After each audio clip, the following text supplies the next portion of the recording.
Je vous présente Bernard Pivot, lecteur professionnel, et puis à ses côtés Cécile Pivot, lectrice amateur. Alors voilà, les deux sont rassemblés. Quel bonheur, Bernard Pivot, de vous recevoir, évidemment. Président de l'Académie Goncourt et puis maintenant auteur d'un livre avec votre fille Cécile. C'est une première. L'échange finalement de l'amour pour les livres, de l'amour pour la littérature que vous partagez tous les deux, Bernard.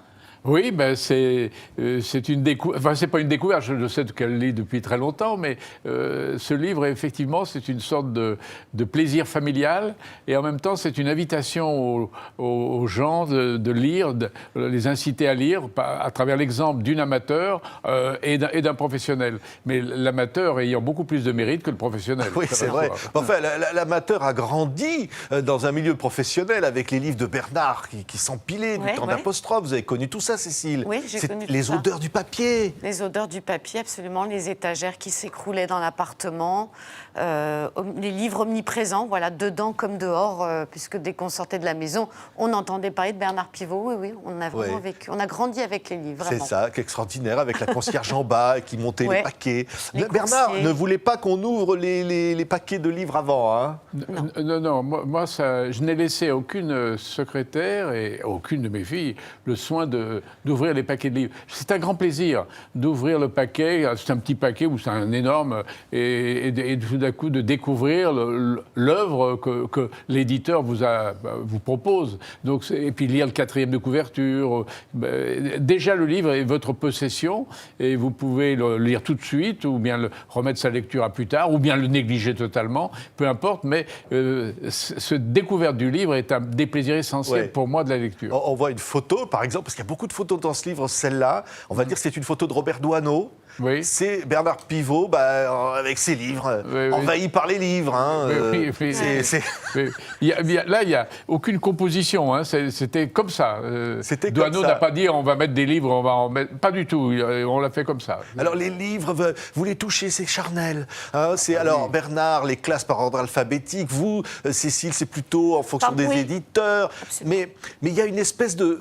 Cécile, vous dites un livre, ça se respecte, on ne peut pas l'abîmer, on ne peut pas le. Alors, je ne suis pas maniaque non plus avec mes livres, hein. Je les abîme, mes livres. Mais j'aime pas qu'on les écartèle, par exemple. Voilà, j'ai un compagnon qui souvent oublie de mettre un marque-page, donc les écartèle. Alors ça, j'ai beaucoup de mal. Mais je ne suis pas non plus totalement maniaque avec mes livres, hein. Il y a des taches, ils peuvent être cornés. Mais oui, j'ai un rapport très charnel, très sensuel avec les livres. J'aime aller en librairie pour ça aussi, pour les toucher, pour les feuilleter.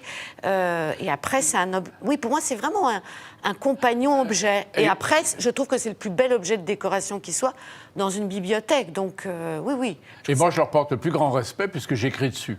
Oui, voilà. Prends des notes, Bernard. Prends des notes, oui, je prends des notes, je mets des traits dans la marge, des O, A, etc. Et puis à la fin du livre, je prends des notes sur les faits importants du roman, le caractère des personnages, du temps d'apostrophe, des questions que je poserai à mon invité, etc. Oui, mais il faut, je crois, respecter les livres, c'est au fond s'en servir pour son plaisir, pour son meilleur usage. Oui, vous dites, Bernard, on ouvre un livre comme une boîte de bonbons et on le referme comme une boîte au trésor. Oui, c'est magnifique, bijou. C'est un slogan, offrez des livres, ils s'ouvrent comme des boîtes de chocolat et se referment comme des coffres à bijoux. Voilà, et c'est vrai. C'est vrai.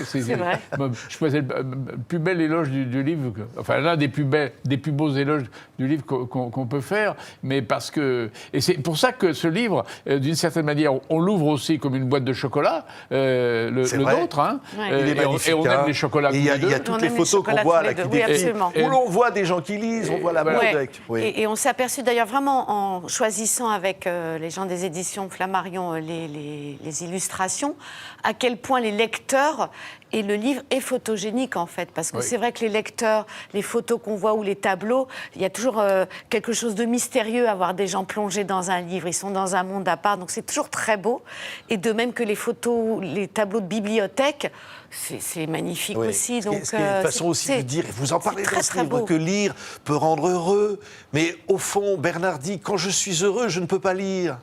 Ben non, je ne peux pas lire quand je suis trop... parce que le bonheur vous envahit tellement, le bonheur est impatient. Le bonheur est impatient, vous allez... et donc là, je ne peux pas lire. En revanche, si j'ai du chagrin, eh bien, le livre va me couper de ce chagrin-là, va me retirer du monde dans lequel... qui n'est pas très sympathique à mon égard à ce moment-là, et donc m'envoyer vers des malheurs beaucoup plus importants, évidemment, que les miens. Quand vous lisez des romans... c'est terrible, vous lisez Anna Karénine, la malheureuse qui va disparaître sous un train, quand même c'est plus grave que le petit chagrin que je viens d'avoir quand même. Hein. C'est vrai. Vous dites quelque part, finalement, une bibliothèque, c'est comme une autobiographie personnelle. Ah bah oui. C'est ça, au fond. Oui. Bah oui. Ça en dit beaucoup de vous. Oui. Ça en dit énormément. Quelqu'un qui ne vous connaît pas et qui arrive chez vous et qui regarde votre bibliothèque, il va quand même savoir déjà si vous lisez ou pas. Donc ça en dit quand même beaucoup d'une personne. Oui, moi je suis... Vous savez, je refuse, et j'ai toujours refusé aux journalistes de venir piocher dans ma bibliothèque. Vous dire, on va aller dans votre bibliothèque, on va regarder ce qu'il y a. Mais je vous interdis. Je vous l'interdis. Vous voulez me demander aussi ma garde-robe, voir aussi... ça. Mes slips, mes maillots de corps, mes chemises. Non, mais attendez, c'est incroyable. Cécile dit d'ailleurs que dans un couple, finalement, il faudrait avoir la garde partagée de la bibliothèque. Absolument. Vous dites que ça, c'est un motif... Oui, quand on n'est pas d'accord, en effet, sur le rangement de la bibliothèque, il faut arriver à négocier, oui, tout à fait. Oui, je vais citer Bernard dans ce livre, c'est extraordinaire. Il dit lire, c'est prendre Voltaire comme professeur, Proust comme oncle. Oui. Hein, c'est prendre Vialat comme tonton Deschamps, oui. C'est prendre Duras comme cousine, La Fontaine et Vincenot comme garde-chasse. Oui. Oui. Vincenot, vous l'avez bien connu, Bernard. Ah, oui. La Fontaine, moins, mais même si ça a été votre premier livre. Ah non, mais La Fontaine, je le connais très très bien. Non, je suis aussi ami avec La Fontaine qu'avec Vincenot. Vous êtes aussi ami avec La Fontaine. Je le connais très bien. Oui. Alors, vous allez prendre Louise Labbé comme amante. Oui. D'ailleurs, dans un précédent livre, j'ai raconté que Louise Labbé avait été mon amante, alors que je faisais apostrophe et que je l'ai interrogée pour apostrophe, mais à l'insu des gens, etc. Avec son fameux texte « Baise mon corps ». Non, mais ce que vous citez là, c'est effectivement, je veux dire, comme ça c'est rigolo, mais je veux dire par là, c'est que les gens dont vous aimez les livres deviennent vos amis, vous les enrôlez chez vous, ils entrent dans votre famille, ils entrent dans votre cercle d'initiés, dans votre cercle d'amis. Donc tous ces gens-là, La Fontaine, il est mon copain depuis bien longtemps, depuis ma jeunesse. C'est extraordinaire, parce que Cécile, au fond, Bernard a consacré toute sa vie, il disait 10 heures par jour à lire. Oui. Au fond, c'est un amour total, la lecture. On vit, vous dites le verbe évader, vous en parlez, vous dites, ça veut dire sortir de son corps. Ça veut dire sortir de soi, oui, aller vers la vie, d'autres vies. On va vers la vie des autres, oui. Moi, je trouve que c'est formidable. C'est une vraie rencontre avec le monde. Oui. Lire, c'est prendre des nouvelles des autres. Oui. Voilà, c'est évident, donc c'est refuser l'égoïsme, c'est d'aller vers les autres, c'est ça, s'intéresser à leur sort, à leurs aventures, à leurs problèmes, à leurs difficultés, à leurs joies, à leurs chagrins, etc. C'est ça, les livres. Ça part de... Alors Bernard dit, évidemment, ses premiers livres, c'était un vieux Larousse, petit Larousse, et puis un recueil de fables de La Fontaine, et finalement, l'un servait à l'autre. C'est-à-dire que vous alliez chercher les mots de La Fontaine dans le Larousse. Oui, parce que plein de mots de chez La Fontaine. Quand vous lisez, je sais pas, le chêne et le roseau, vous tombez sur le zéphyr, vous dites c'est quoi le zéphyr Voilà, donc chaque fois vous allez... Et malheureusement, j'ai perdu les petits carnets, les feuilles volantes où je marquais ces noms de tirer des... Un jour, à 18 ans, j'ai dû, avec un mépris souverain, jeter ça dans la poubelle. Mais quelle erreur oh, stupide. Vous dites dans ce livre, je jouais à saute-mouton avec les mots. C'était ça, en fait. Vous jouez, Bernard. Finalement, lire, c'est jouer, c'est s'amuser. Mais il faut jouer avec les mots. Et je dis toujours aux professeurs, initier les enfants à l'amour des mots, mais justement en jouant avec eux, en montrant comment ils sont légers, ils sont sectaires, ils sont changeants, leur orthographe change, etc. Et replacez-les dans le cadre de la grammaire, et on voit combien ils peuvent être fluctuants, combien ils peuvent être influençables, etc. Oui. Donc, bien sûr, il faut jouer avec les mots. Et en même temps, les aimer. Vous dites, Cécile, il faudrait avoir une deuxième vie pour relire tous les livres qu'on a aimés. Oui, parce que quand on aime beaucoup lire, en fait, on ne prend pas le temps de relire. Enfin, très peu.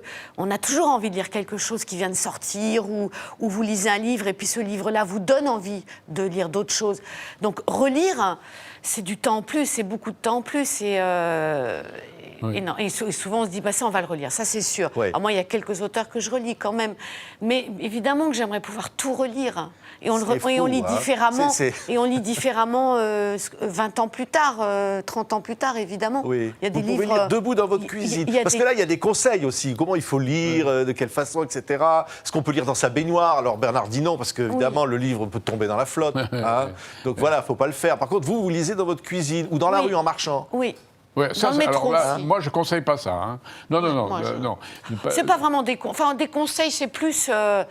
Oui, les conseils, c'est plutôt rigolo. Mais absolument, oui, il y a des. Enfin, après, il faut que je connaisse à peu près mon chemin.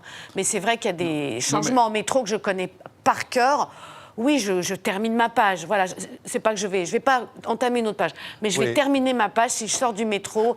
Non, ça oui. Non, et dans la rue aussi, oui. Le livre, les textes de Cécile, au fond, on dit à ceux qui nous regardent, à ceux qui nous écoutent, dire comment lire, pourquoi lire, alors qu'on a une famille, on a des enfants, on a un métier, etc. Comment trouver le temps de lire? Moi, je n'ai pas de conseils à donner puisque je reste chez moi, je lis. Et puis je suis payé pour ça, donc ça n'a aucun intérêt.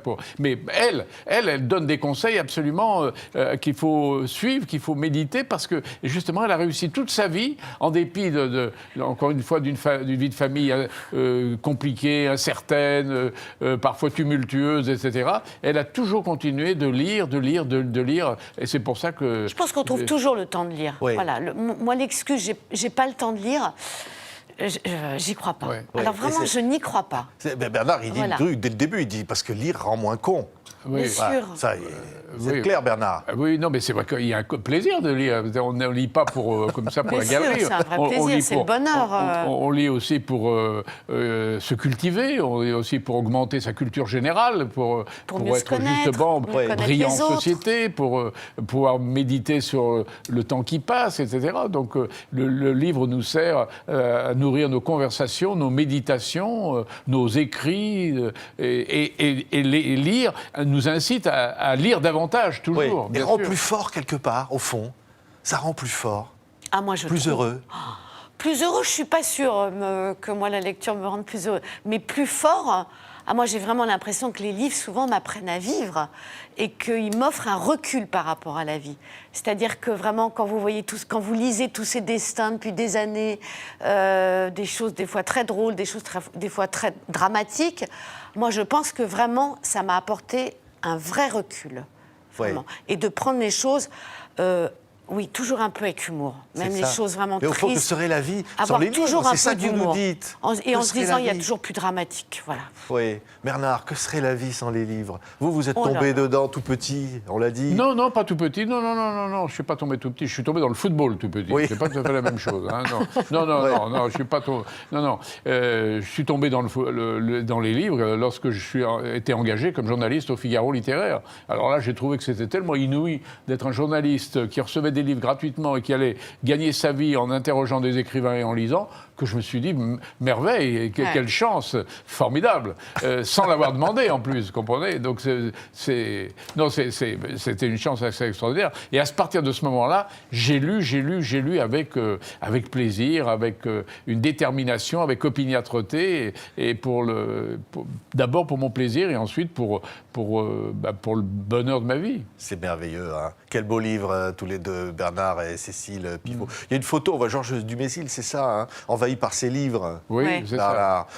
Manger, vous dites, c'est les livres avaient gagné la partie. Parce qu'au fond, il avait des livres partout chez lui, il ne pouvait plus rentrer, sortir. Georges Dumézil, oui. D'ailleurs, il a fait l'aveu, il disait qu'il y avait tellement de livres chez lui qu'il ne pouvait plus retrouver le livre dont il aurait eu besoin et qu'il était plus facile pour lui de le faire venir de la Bibliothèque nationale plutôt que de le chercher dans l'épouvantable tas de ses livres. Ouais, vous partiriez avec quel livre, Cécile, sur une île déserte? Vous choisiriez quel livre dans votre bibliothèque? Quel livre je choisirais en ce moment? Alors, je change, hein, je n'ai pas un livre comme ça. Non, mais il y a plusieurs îles désertes. Mais en ce moment, je vous dis, voilà, il y a plusieurs îles désertes. Je choisirais Philippe Roth dans La Pléiade. Voilà, je choisirais ça. Et vous, Bernard? Alors moi, c'est ou un dictionnaire ou le livre de Bocuse sur la cuisine. L'île déserte. C'est ça, un livre sur la cuisine. Oui. Donc de toute façon, ce sont deux livres qui vous font saliver. Les mots vous font saliver et les recettes vous font saliver. Donc ce sont deux livres. Finalement, j'emporterai les deux. Mais moi, j'emporterai peut-être celui-là, tiens. Allez. Merci. c'est lire Bernard et Cécile Pivot, publié chez Flammarion. C'est formidable, ça vous donne envie de lire et c'est jubilatoire. On était très heureux de vous recevoir tous les deux. Merci. Merci beaucoup. Merci.